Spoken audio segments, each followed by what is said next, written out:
are afraid that people won't think they're learning when you're scattered around playing. So playing is learning. Play takes place either away from the oversight of adults, so the adults shouldn't really be present. They should be there, but not overbearing. Near adults who are not involved, or near adults who, with sensitive support, enrich children's opportunities to play in their own way, and self-motivation is a key factor. So a lot of people do the daily 5, and that's not play, because you're telling them that they have to do those things. Setting up a classroom with stuff and having them come in and say, here's your choice, that is what free play is. And that is where they're going to learn more, because they might look at the daily 5 and know that they need to, check off each one of those boxes by the end of the week, but they're not actually involved in free play and what play truly is, because it's not self-motivated. You've told them that they need to go and do that. Play includes activities of children that are not controlled by adults and that do not necessarily conform to any rules.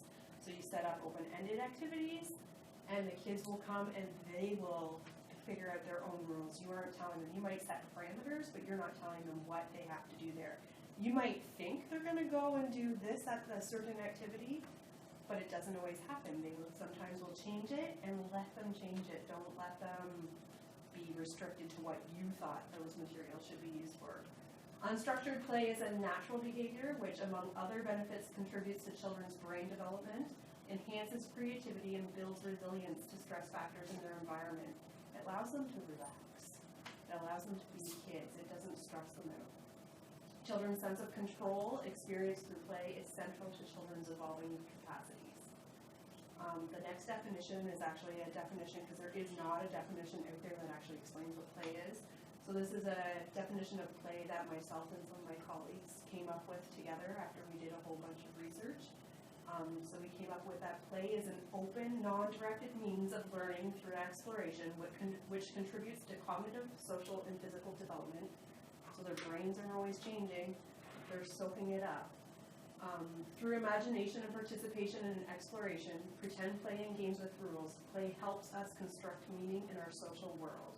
And if you think about it, us as adults, although we're not engaged in play, we're engaged in making our own choices, and we are constructing our own meaning in our own world. No one's telling us how to do things. Think of teaching. Is anyone telling us how to actually really do it? We have to construct that meaning in our social world. Play is an enjoyable and engaging process, allowing for the development and demonstration of innovation and creativity. So play should be enjoyable, and it should allow the kids to be engaged, and they should be able to show their own creativity and be involved in their own learning. So I kind of picked a few words myself where I said free play. It should be spontaneous, unstructured, and child-initiated. We shouldn't be telling the kids what to do. They should be able to come in and do what they want with, your own little parameters set out for social interaction, so they don't go crazy. But there are some barriers to play. Now these ones are often things that happen at home. So free time is decreasing in families due to working parents. Parents are working a lot. The kids are not at home. When they come to school, they need some time to free play because they're not always getting it at home. They're watching a lot of screens. Families are trying to balance work and family life. Professionals working with children are not aware of the importance of play. Therefore, we need to have more professional development in this area. There's a lot of teachers out there that don't realize that play is important. Like, honestly, we should have kids playing from K all the way up to grade 12. I don't think if you go into grade 7-8 classroom, you would see play happening, but it should be because they're still kids.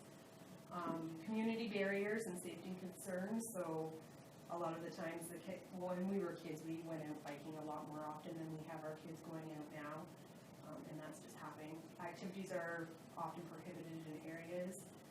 Rural schools are closing, which we might get a taste of in our area, which is not very good, which decreases children's access to the public areas that promote the play. Parents are choosing structured and recreational play due to safety concerns, so that signing your kid up for karate and basketball and sports isn't play. It's It's fun, but it's an organized sport.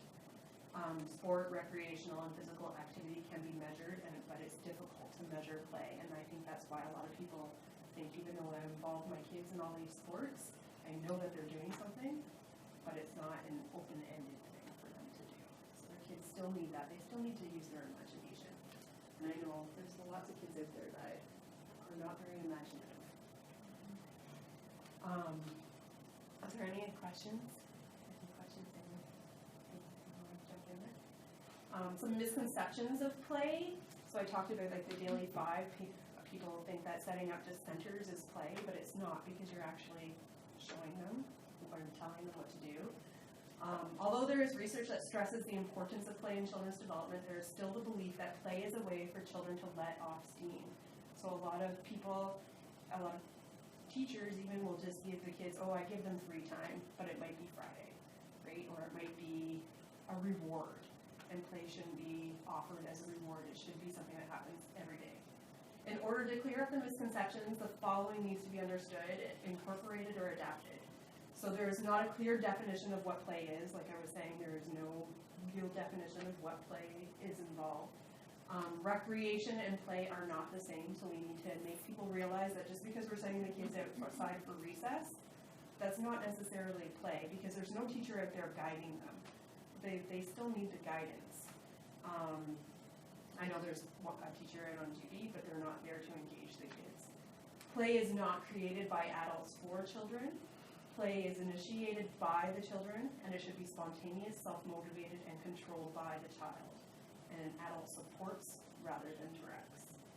Adults need to take time to explain and provide reasoning when supporting children's play activities.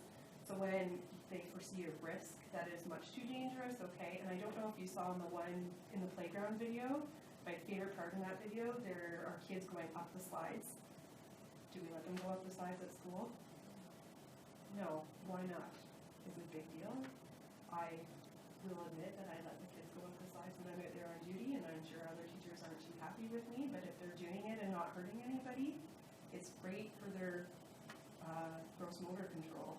So why not let them climb up the slides and have fun? Why not let them climb up on the tree? So just as long as you know they're not way up high and are going to jump off the top of the tree. You want to just assess the risks. So from the experts, this is where it gets a little dry because I have to have some stuff. So the reason I did this for my master's is because I often find that there is a limited amount of play that occurs in the classrooms beyond kindergarten. Being a kindergarten teacher for so long, I'd send them off and they would come to me and say, it's no fun in grade 1, all I do is sit there. And it would drive me crazy because I don't know why they can't have fun in grade 1. So I often wonder why teachers eliminate the notion of play within their classrooms when it is evident that children learn social, cognitive, emotional, and language skills by engaging in play-based opportunities, and this research has been going back for years and years and years. So the importance of play is stressed in theoretical perspectives, so Piaget and his cognitive development theory, where play provides children with opportunities to develop social competence through ongoing interactions.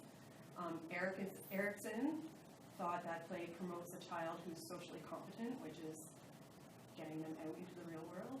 And then Vygotsky's socio-cultural theory, through play, children develop an understanding of the social norms and try to uphold those social expectations. I just have a little video.